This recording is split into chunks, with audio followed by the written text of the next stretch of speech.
how to install, feed wire, and set wire tension on your portable MIG welder. Install the welding wire spool on the welder so the wire feeds from the bottom of the spool.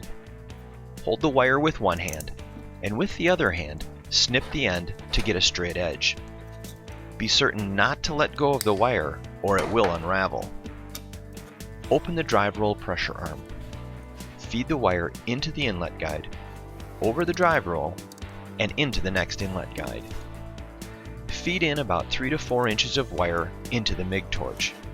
While still holding tension on the wire, close the drive roll pressure arm and flip up the tension adjustment. Turn the welder input power on.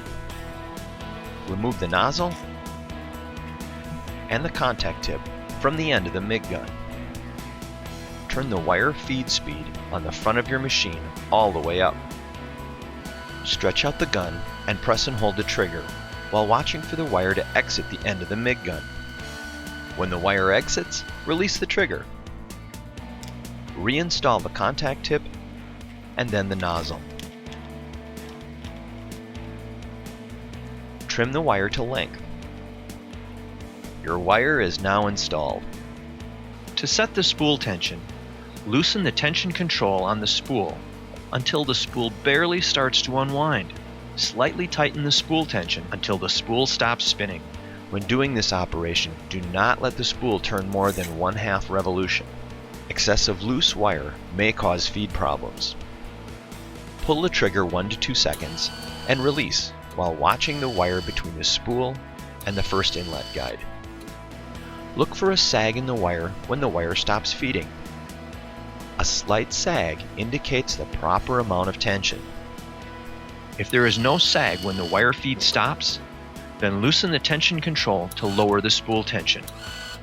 Remember to use small adjustments when adjusting the tension control. To set the drive roll tension, loosen the drive roll tension control until the drive roll spins, but the wire doesn't feed. Tighten the tension control by turning it 1/2 turn. Pull the trigger while watching the wire in the drive roll. Check for slippage. If the wire is slipping, repeat the process of 1/2 turn on the tension control and check for slippage. Repeat this until the wire feeds continuously. Feed 3 to 4 inches of wire out of the end of the gun. Using a gloved hand, bend the wire and feed it into the gloved hand to apply some back pressure. While doing this, watch the wire for a smooth feed.